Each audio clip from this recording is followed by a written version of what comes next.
Boa noite a todos. Agora tá. Sejam bem-vindos à nossa casa, não é?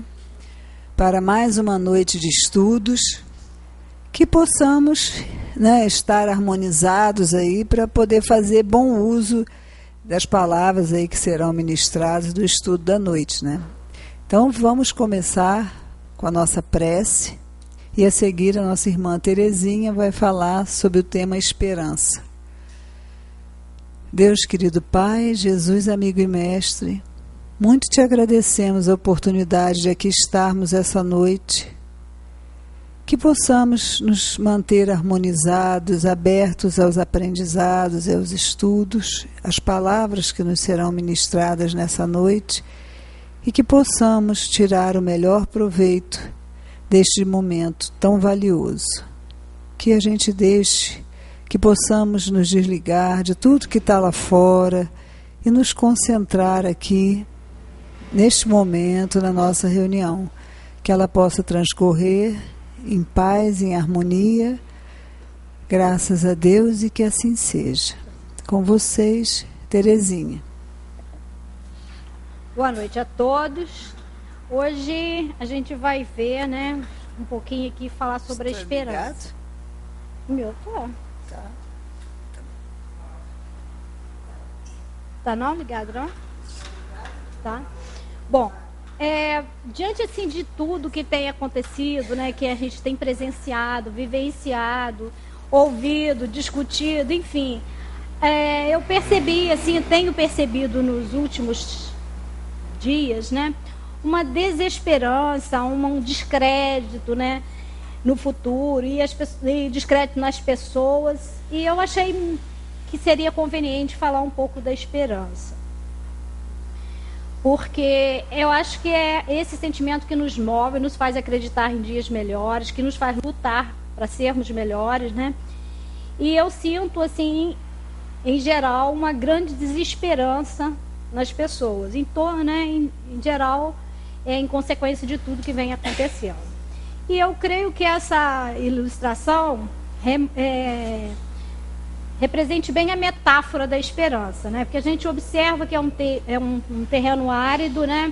Seco, que dificilmente ali geraria vida, né? E aí aparece uma planta como símbolo da esperança, dizendo que nem tudo está perdido. E às vezes a gente pensa que isso é só imagem de internet, mas não é. No muro da minha casa, que é totalmente de cimento com tijolo, apareceu uma planta, né? Com um beijo, inclusive com a flor, aquela planta que se chama beijo com flor. Então isso é possível no mundo real, não é só no mundo virtual. E aí a gente vai ver um pouquinho sobre a esperança. E depois, né, falar um pouco sobre a esperança à luz da doutrina espírita futuramente, né? Então vamos lá. Podemos inicialmente pensar que a esperança é algo muito filosófico ou espiritualista para se estudar cientificamente, mas ela tem sido objeto de muitos estudos acadêmicos. Muitos pesquisadores estão reunindo evidências de que a esperança impulsiona o indivíduo ao bem-estar e ao sucesso. Está na base da motivação para as atitudes proativas e se relaciona com saúde e longevidade.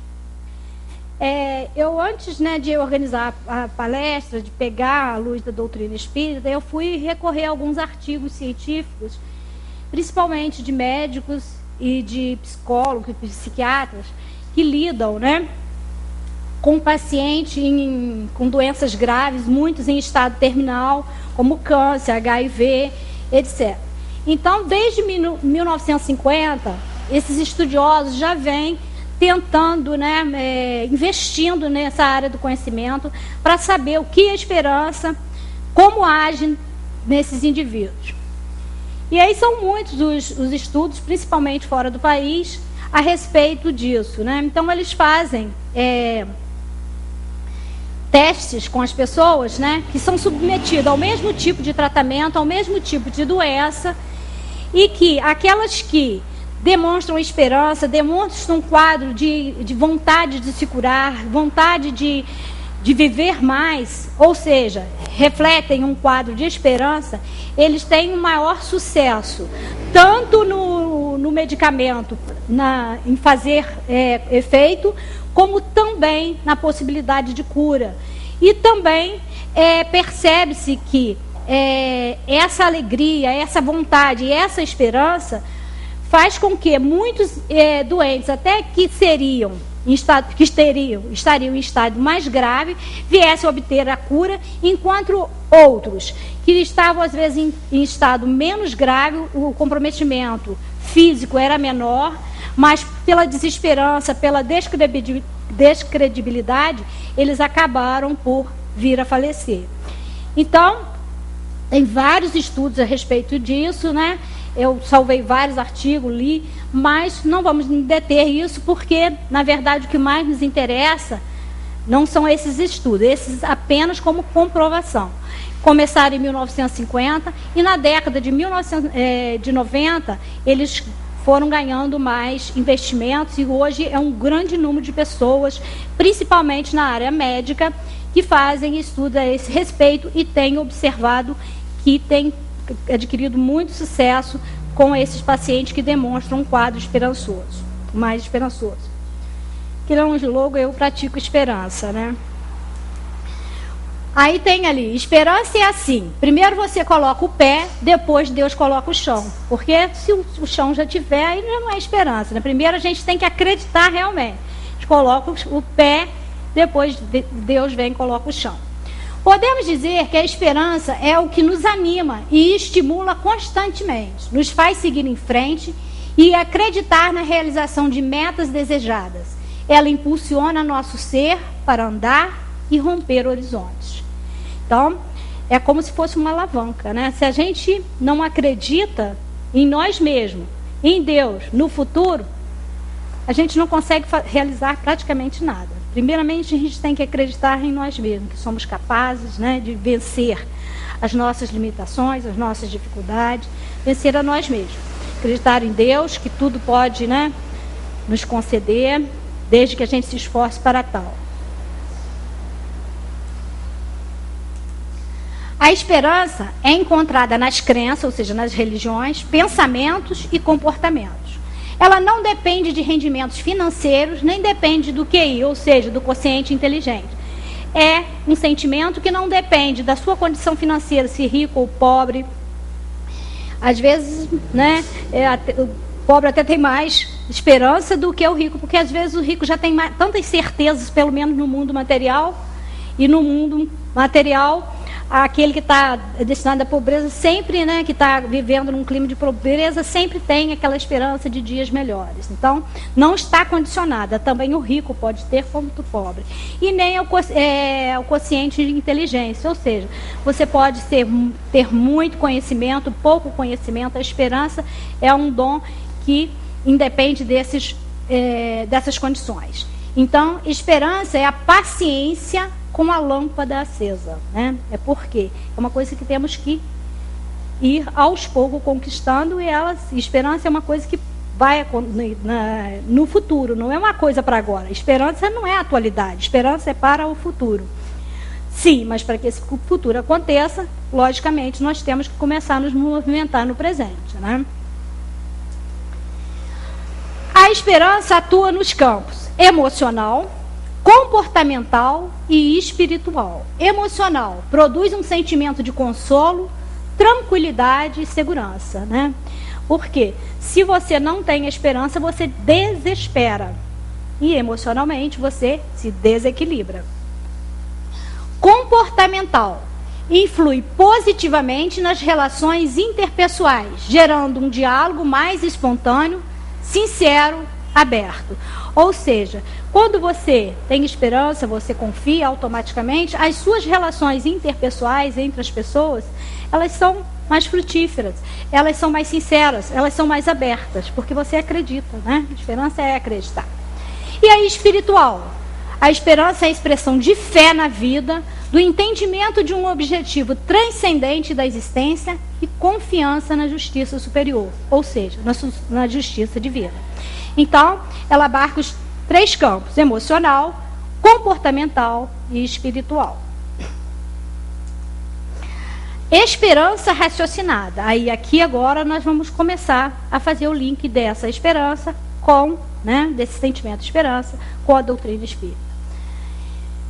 A vida do espírito é que é eterna. A do corpo é transitória e passageira. Ou seja, nós temos que ter uma esperança raciocinada, não uma esperança leviana, que acredita em tudo, em qualquer coisa, Temos que ter razões para acreditar que aquilo vai dar certo.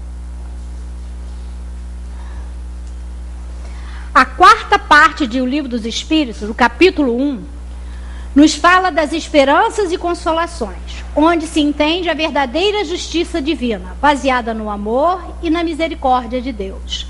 Então, o Livro dos Espíritos, o quarto livro, no capítulo 1, vai falar das esperanças e consolações, penas e gozos terrestres. Com o entendimento espírita, tudo na vida ganha um sentido, Porque a gente tem que esperar, mas tem que ter uma esperança raciocinada, como a gente disse ali. Os sofrimentos, as dificuldades, as doenças, as perdas, as diferenças sociais, culturais e econômicas, também as alegrias, os prazeres, a felicidade, os objetivos, enfim, as relações humanas ganham um novo olhar. Então, a partir do momento que a gente adquire o entendimento espírita, a gente vê que a vida ganha novo sentido. Os sofrimentos, as dificuldades, todas essas dificuldades, todas essas diferenças sociais, culturais, econômicas, enfim, elas são vencidas pelo nosso entendimento. Ou seja, porque nós, a partir do momento que acreditamos num Deus justo, que não nos deixa acontecer nada que não mereçamos e que não estejamos passando por nenhuma dificuldade, por nenhum problema sem que mereçamos, então, automaticamente a gente já vai entender, vai ter um entendimento espírita relacionado a tudo que está acontecendo. E é exatamente aí que a gente pega, porque todos os acontecimentos últimos, que tem acontecido, não só no país, mas em geral, no mundo inteiro, o mundo está em ebulição. São os atos terroristas, são as questões relacionadas à política, enfim, a fome, a miséria, a todas as catástrofes, enfim, a tudo que vem ocorrendo e que de uma certa maneira acaba nos tirando da nossa zona de conforto, nos fazendo remexer nossos pensamentos, nossos questionamentos, por que disso, por que estamos passando por isso. Esse entendimento espírita nos faz compreender isso de uma forma que a gente passe isso sem o quê? Sem se desesperançar, sem perder a esperança em dias melhores.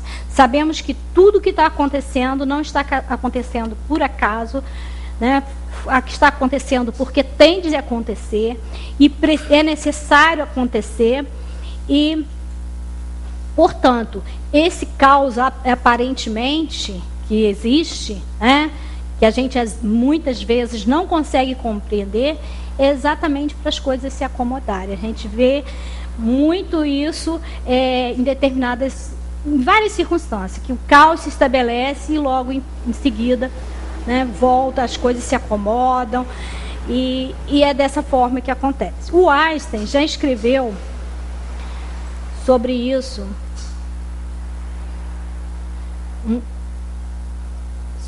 há um tempo atrás. Eu quero diminuir a tela, não estou conseguindo.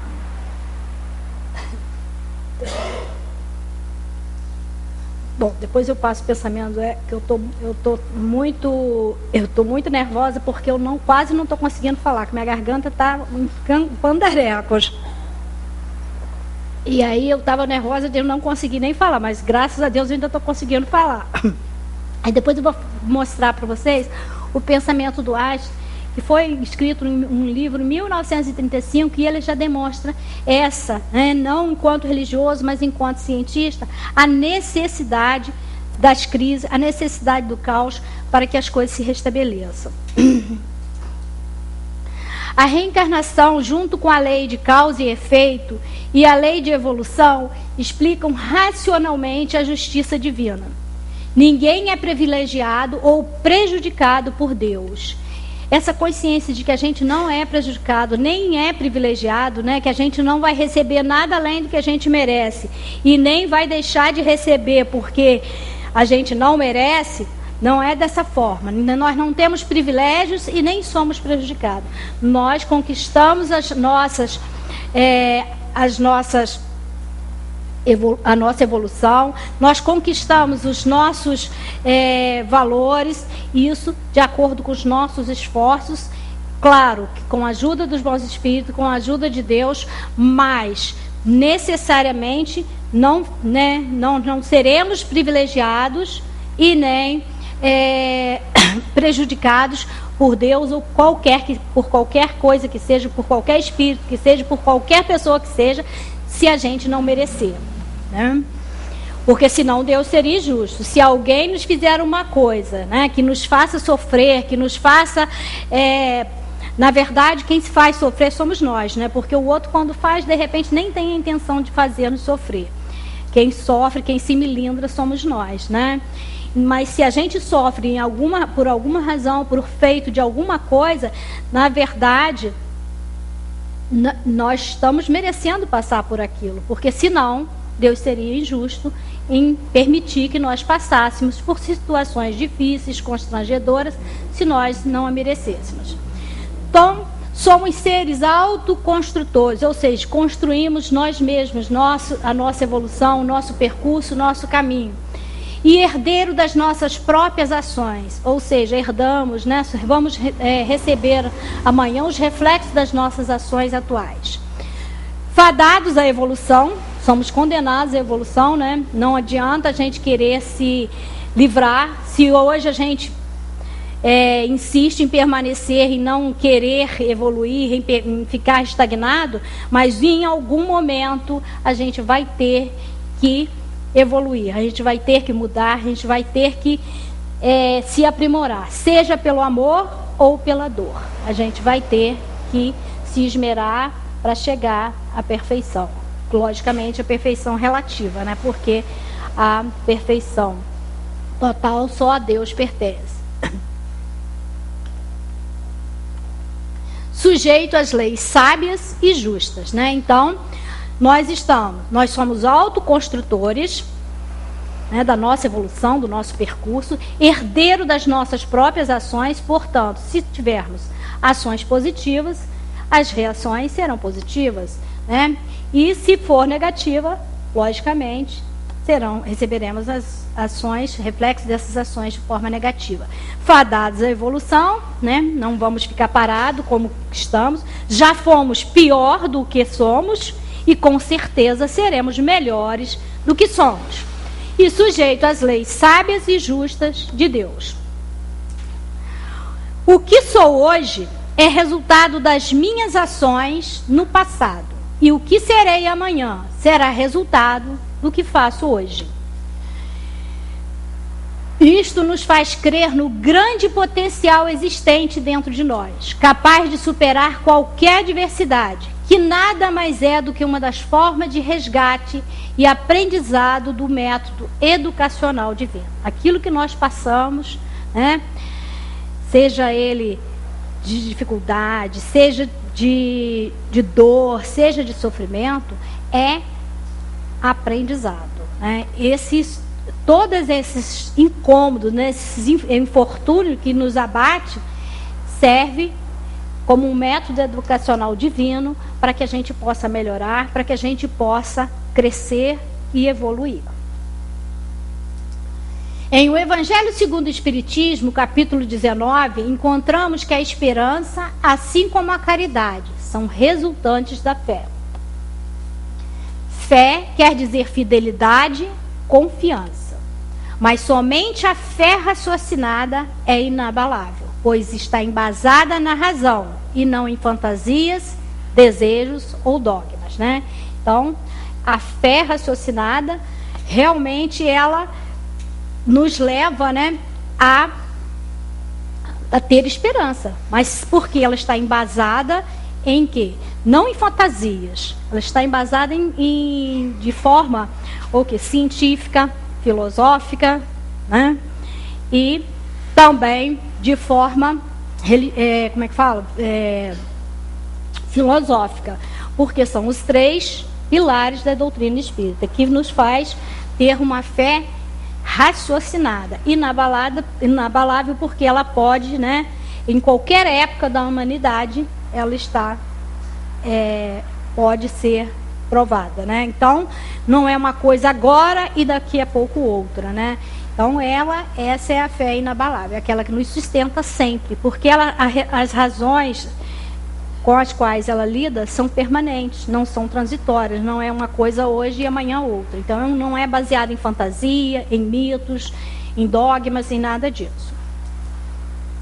Assim, a esperança é remédio eficaz para suportar o sofrimento, enfrentar a dor e encarar a morte com serenidade. Quem a possui tem força para superar qualquer situação e cria condições favoráveis para construir uma vida feliz e saudável. A doutrina espírita é uma doutrina que nos leva, né, ao tempo inteiro à esperança, porque a partir do momento que ela, né, apresenta como princípio básico a reencarnação, ela nos dá, né, a maior esperança que podemos ter em relação a nós mesmos e em relação ao outro, em relação ao mundo, né, ao universo. Por quê? Se a reencarnação nos permite corrigir as nossas falhas, corrigir o nosso percurso, ela é uma doutrina de esperança, porque nós sabemos que se hoje ainda não atingimos determinado grau evolutivo, se não conseguimos compreender, entender e sermos ainda perfeitos, um dia seremos. E isso nos é proporcionado através da reencarnação, né? Que sabemos que não temos uma existência única e que teremos novas oportunidades de correção, novas oportunidades para refazer, né? Para fazer diferente. Para reflexão, a pergunta 734 do Livro dos Espíritos, né? Uma das perguntas, os espíritos responderam para Kardec, né? Um trecho dele, né? Porque aqui não está a resposta inteira. Às vezes é necessário que o mal chegue ao excesso para se tornar compreensível a necessidade do bem e das reformas. E é mais ou menos por aí que a gente está vivendo esse momento, né? O mal chegando ao excesso, né? A gente nem sabe se está ao excesso total, mas ele está cada dia mais eclodindo, as coisas aparecendo para que nos oportunize a correção. Então, ele é necessário para se tornar compreensível a necessidade de quê? Do bem e das reformas, das mudanças. Assim, a esperança é o sonho do homem acordado, dizia Aristóteles, né? A gente precisa, né? Eu recebi isso, eu achei muito legal, um pensamento da Lia Luft, que é uma escritora, que diz que a gente precisa continuar acreditando que vale a pena ser honesto, que vale a pena estudar, que vale a pena trabalhar, que é preciso construir a vida, o futuro, o caráter, a família, as amizades e os amores. Tudo vale a pena investir, né? Porque nós temos que acreditar em dias melhores. Temos que acreditar que podemos ser melhores. Temos que acreditar nas mudanças. Temos que investir em nós mesmos, né? Todos os dias, faça diferença. Para que a gente possa conquistar mudança, é necessário que a gente faça a diferença. É necessário que a gente faça de forma diferente do que a gente tem feito. Sorria, diga oi, preste atenção, ouça. Isso são apenas algumas das coisas que a gente pode fazer, mas a gente pode fazer muito mais que isso, né? E aí, então, agora eu vou mostrar para vocês, né, esse pensamento do Einstein, que já há muito tempo, né, ele escreveu Para todos os tipos de crises, por Albert Einstein. Não pretendemos que as coisas mudem se sempre fazemos o mesmo. A crise é a melhor bênção que pode ocorrer com as pessoas e países, porque a crise traz progressos. A criatividade nasce da angústia, como o dia nasce da noite escura. É na crise que nascem as invenções, os descobrimentos e as grandes estratégias. Quem supera a crise, supera a si mesmo sem ficar superado. Quem atribui à crise seus fracassos e penúrias, violenta seu próprio talento e respeita mais os problemas do que as soluções. A verdadeira crise é a crise da incompetência. O inconveniente das pessoas e dos países é a esperança de encontrar as saídas e soluções fáceis. Sem crise não há desafios. Sem desafios, a vida é uma rotina, uma lenta agonia. Sem crise não há mérito. É na crise que se aflora o melhor de cada um. Falar de crise é promovê-la, e calar-se sobre ela é exaltar o conformismo. Em vez disso, trabalhemos duro. Acabemos de uma vez com a única crise ameaçadora, que é a tragédia de não querer lutar para superá-la. Extraído do livro Como Eu Vejo o Mundo, de 1935, de Albert Einstein. Esperança é você ir atrás, correr atrás, fazer com que as coisas aconteçam. Porque esperar é espera, né? Como ele diz. E se a gente esperar, nada vai acontecer. Mas temos que esperançar e o quê? Esperançar em dias melhores para nós, em dias melhores para o país, em dias melhores para o universo, e isso a gente tem que fazer com que a primeira mudança ocorra dentro de nós, a primeira transformação ocorra dentro de nós. É necessário que a gente faça diferente, que a gente faça a nossa parte, independente de que alguém ou outros não façam. É necessário o primeiro passo. E a grande caminhada sempre começa com um pequeno passo. E o primeiro passo pode ser dado por nós. Por que não? Uma boa noite a todos, uma boa semana, fique com Deus. E desculpa um pouco, porque tem hora que está falhando geral mesmo. Bom, agora nós vamos dar continuidade ao estudo da noite. Elas vão trocar de lugar aqui. A nossa irmã Deide vai dar continuidade aos estudos.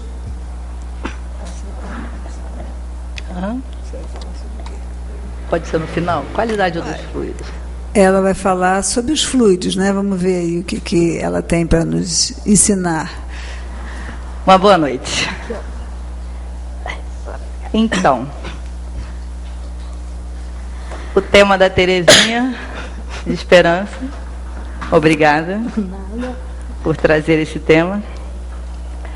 Porque quando a gente tem esperança, a vida fica mais colorida, o horizonte aparece mais próximo, né?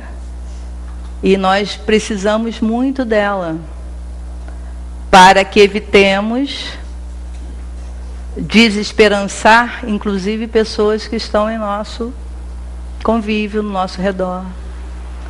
Porque se nós não mantemos a nossa esperança, especialmente nós, espíritas, especialmente nós que estamos estudando, estamos começando a ter claramente um entendimento do que viemos fazer aqui, se nós não temos esperança, nós corremos um sério risco de desesperançar o outro. Aquele que não está estudando, aquele que não está ainda podendo ver as coisas com uma clareza melhor que estamos começando a ver, porque nós estamos no início. Nós somos estudantes do Espiritismo, todos nós. Nós somos estudantes de uma doutrina que é eterna, isso está no Livro dos Espíritos. É a eterna doutrina espírita. E se ela é eterna, e nós estamos ainda num planeta que se diz de prova e expiação, nós estamos no iniciozinho. E o Espiritismo nos traz a esperança porque ele traz uma base muito fundamentada em 5 princípios. Ele nos fala de Deus e mostra um Deus na base de uma ciência experimental. Ele busca informações não na fantasia que nós tínhamos quando nós éramos primitivos, que julgávamos deuses tudo aquilo que não conhecíamos. O Espiritismo traz o Deus que conhecemos como a inteligência suprema. Ele nos fala de um Deus que nos criou também criaturas inteligentes. No Livro dos Espíritos nos diz que nós somos as criaturas inteligentes que povoam o universo. Olha que coisa fantástica. Nós sabemos que podemos usar essa inteligência, sendo filhos do Criador, para as coisas que nos levam a ter e a dar esperança. Depois ele nos fala que nós somos alma, continuando nos 5 princípios, somos almas imortais. Nós somos imortais, sobreviventes ao período da encarnação. Depois ele nos traz a reencarnação. E essa reencarnação é que traz, como a Terezinha falou, essa base da esperança que temos. Que se não conseguirmos dessa vez, temos uma próxima oportunidade. Se não conseguirmos na próxima, ainda temos próximas e próximas e próximas.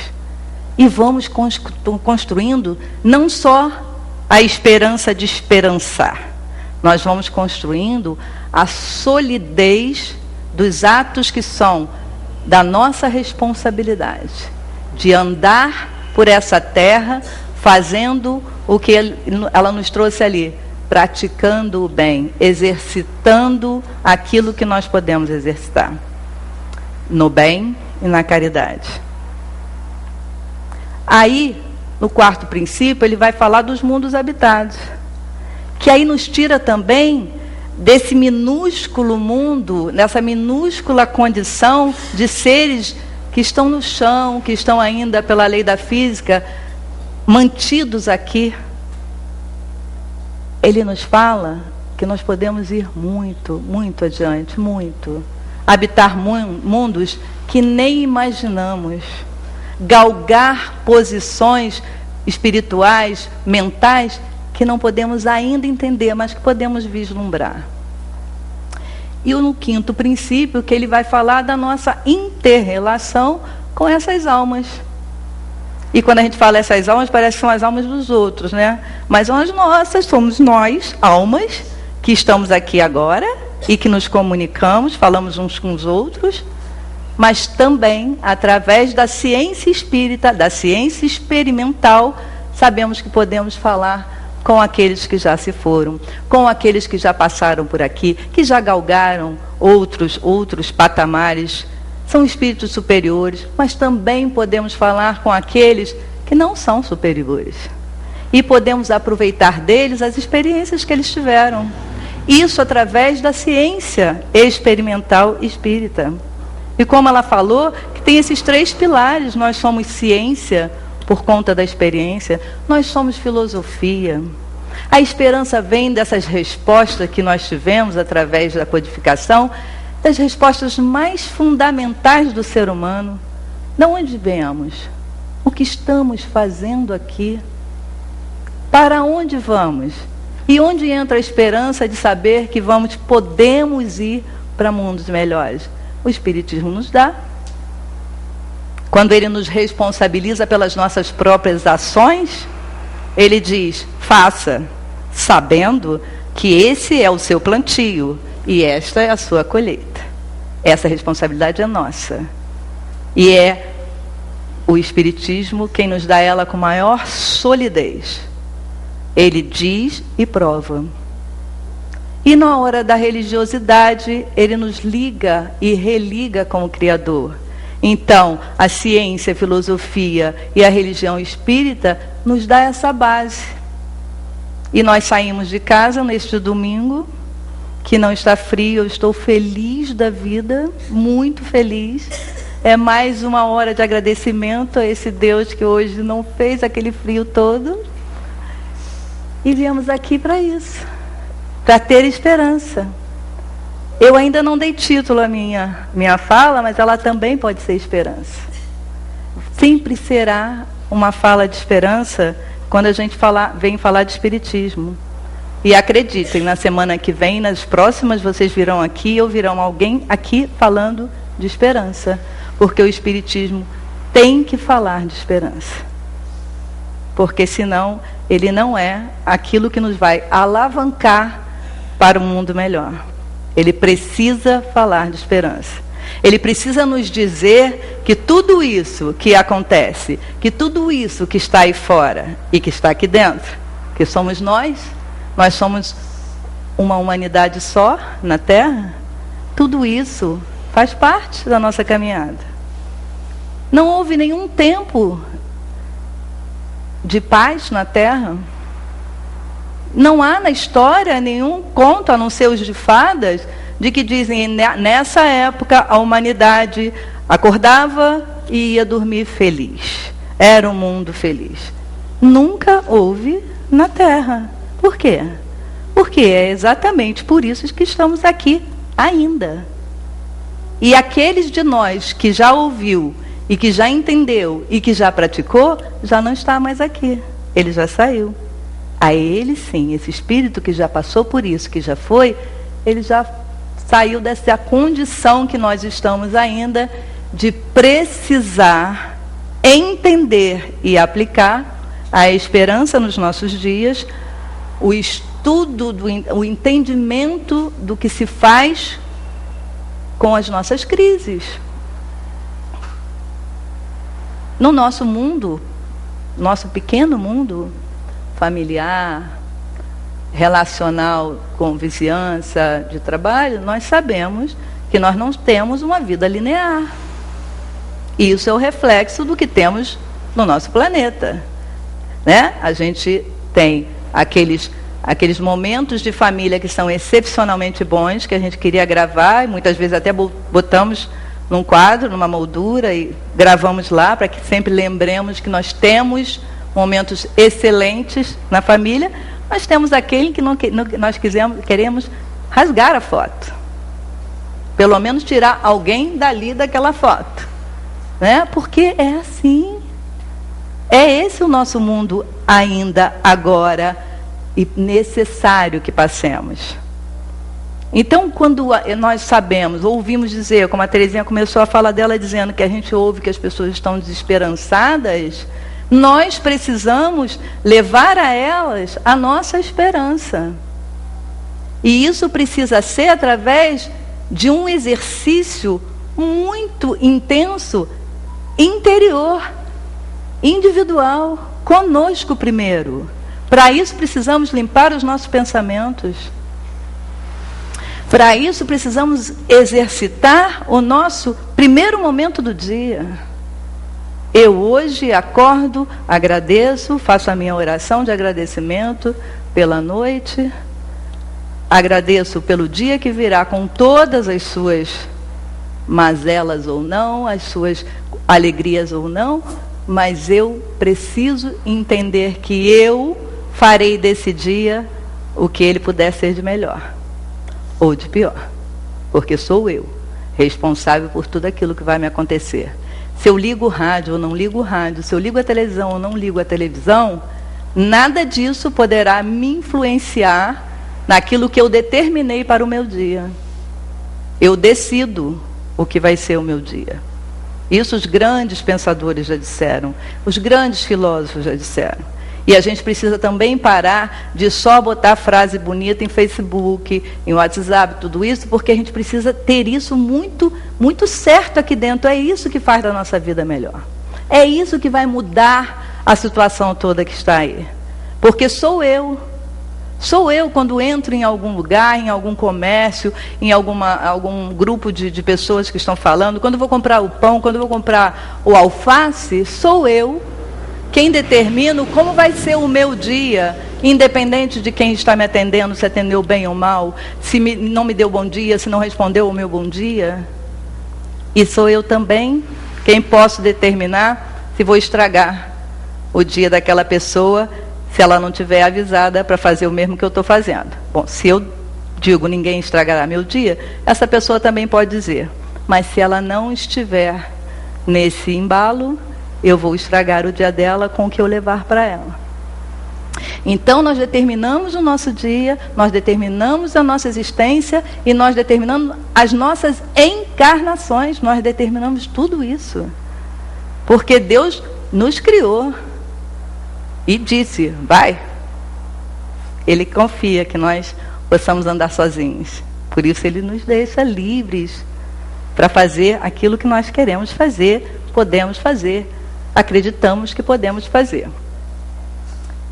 Então essa introdução toda é para falar de umas moscas que tem lá na Gênese, né? Eu pensei e que vai aí corroborar com o que a Terezinha nos trouxe para poder refletirmos melhor, né? As moscas se dirigem para onde haja focos de corrupção que as atraem. Destruídos tais focos, as moscas desaparecerão. Da mesma forma, os maus espíritos vão onde o mal os atrai. Destruí os maus, e eles se afastarão. Os espíritos realmente bons, encarnados ou desencarnados, nada têm a temer da influência dos maus espíritos. A corrupção, essa palavra aí não foi colocada por acaso, porque é disso que estamos tratando quando a gente fala Deus me livre, que país é esse? Deus me livre, o que vai ser do nosso país? Deus me livre de uma série de coisas que a gente anda pensando e falando. E Deus nos livra, basta que a gente também contribua para que Ele, né, nos livre mais. Uma decisão importante que eu posso trazer para vocês e que é possível que isso a gente possa conseguir fazer com um pouco mais de cautela, é não reproduzir, né?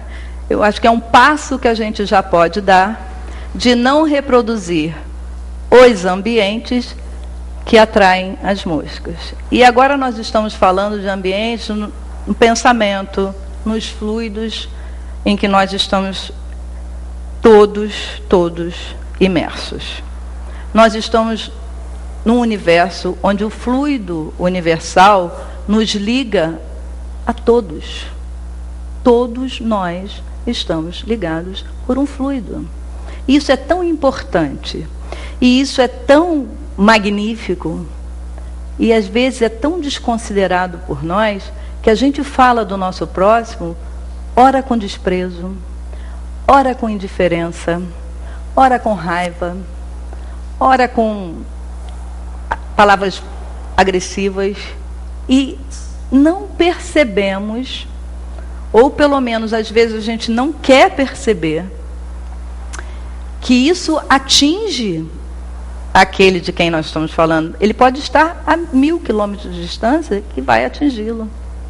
Da mesma forma que nós sabemos e já temos experiências disso, cada um de nós tem muitos relatos que pode contar de experiências de que um pensamento de amor, um pensamento benéfico, de vontade de atingir uma pessoa que está distante, que a gente sabe que está passando por alguma situação difícil, a gente sabe, tem provas de que essa pessoa receberá onde quer que ela esteja.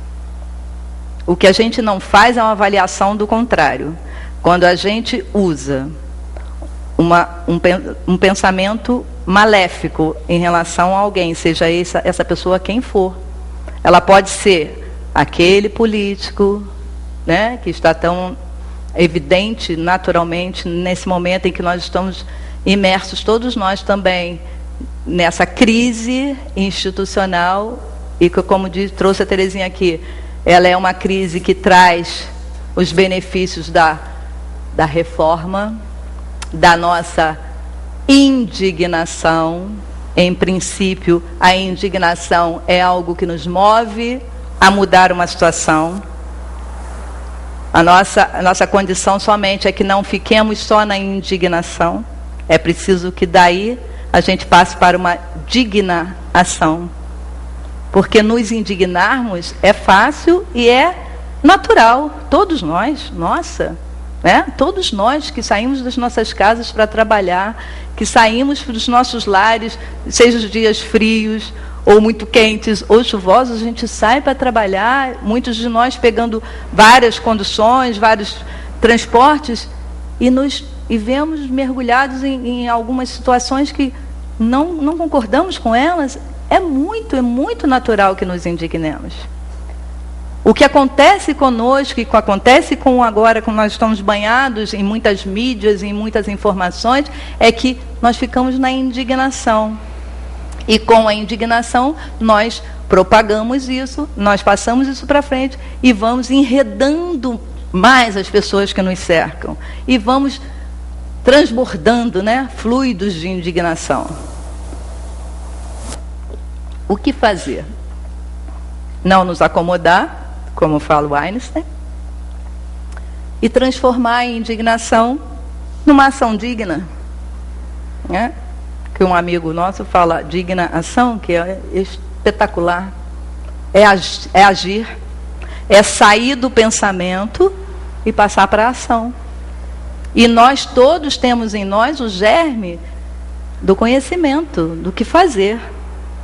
Muitos de nós, às vezes, tem horas que a gente fala, meu Deus, eu não sei, como é que eu combato isso? Talvez não precise do combate. Mas se ele for necessário, a gente pode combater, sim. Não precisamos ficar na forma passiva de receber tudo, na resignação de aceitar tudo e nada fazer. Não, temos muito o que fazer. E a dignação nos leva a fazer. Ainda que seja não reproduzindo.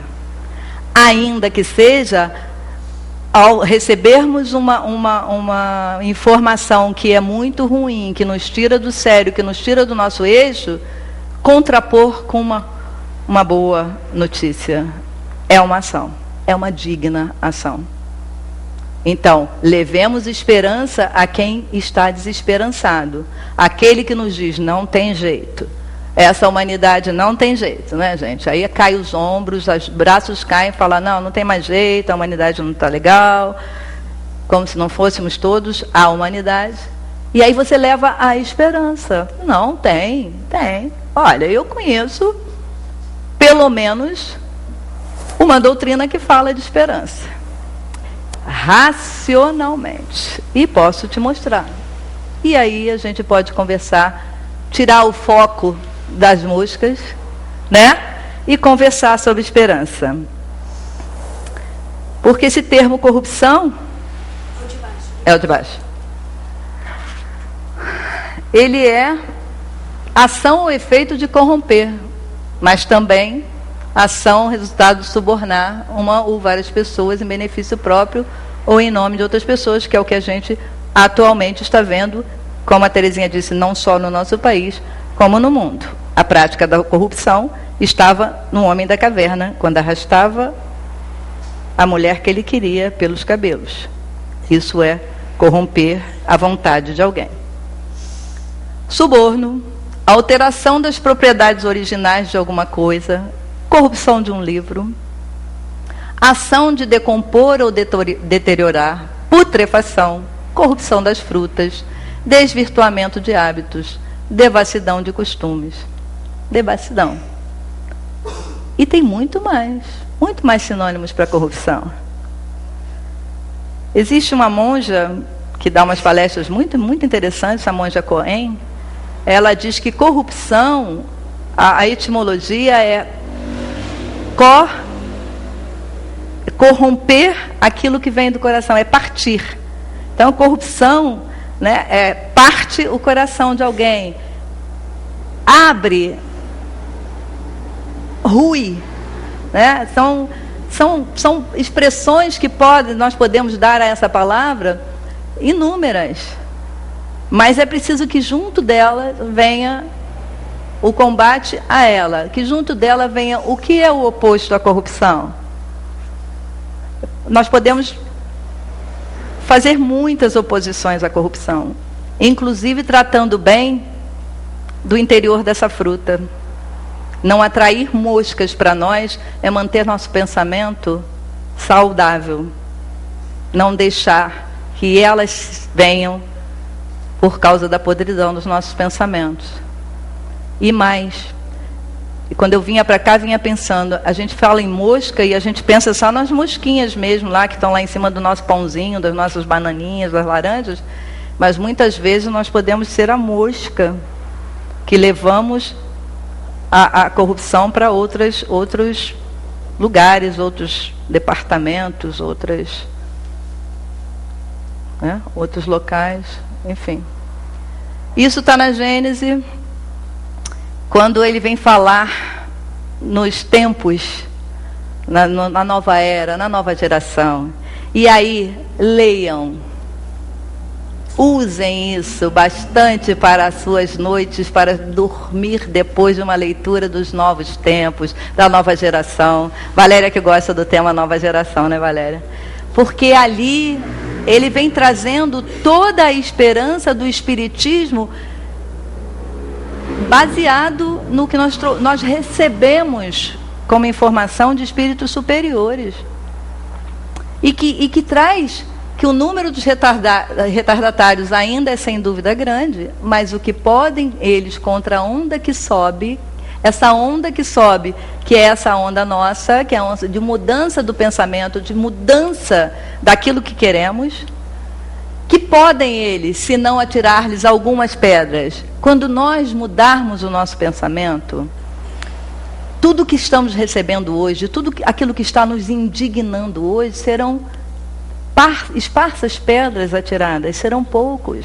Mas é preciso que nós mudemos.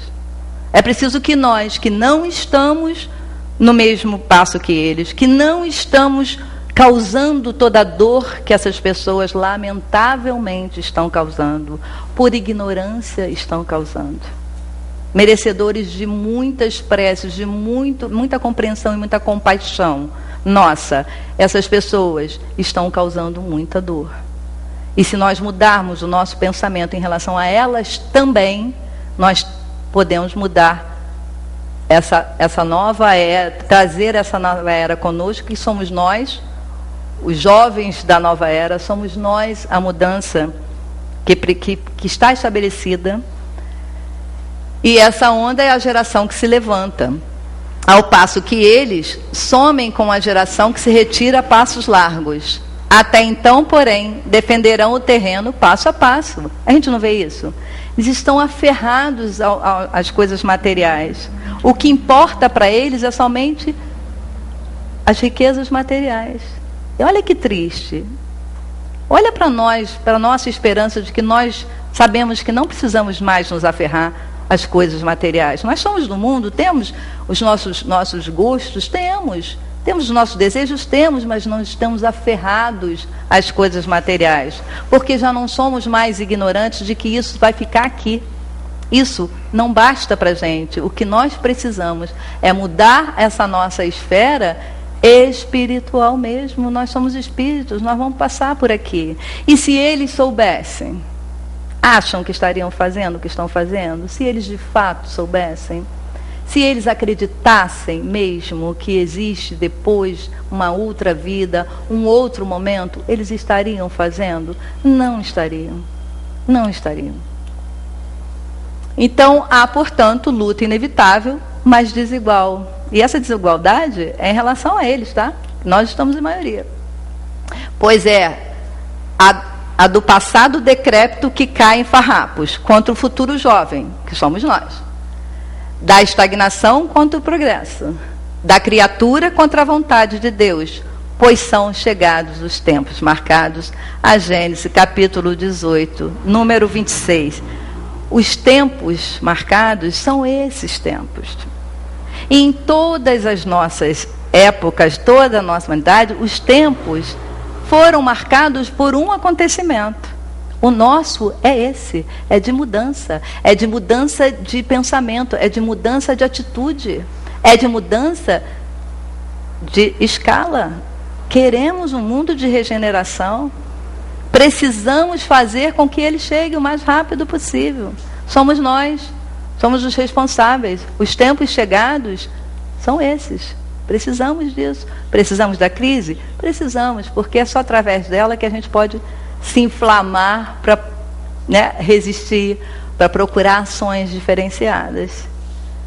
Mas é importante que essas pessoas estejam fazendo o que estão fazendo para que nos dê também o alerta. Nós não queremos isso. Se já fizemos, não queremos repetir. Se ainda estamos fazendo, queremos deixar de fazer, porque nós já temos o conhecimento. Nós já sabemos que não podemos manter esses pensamentos, né? Essas atitudes. Então, para terminar, trago para vocês a mesma reflexão que trago para mim.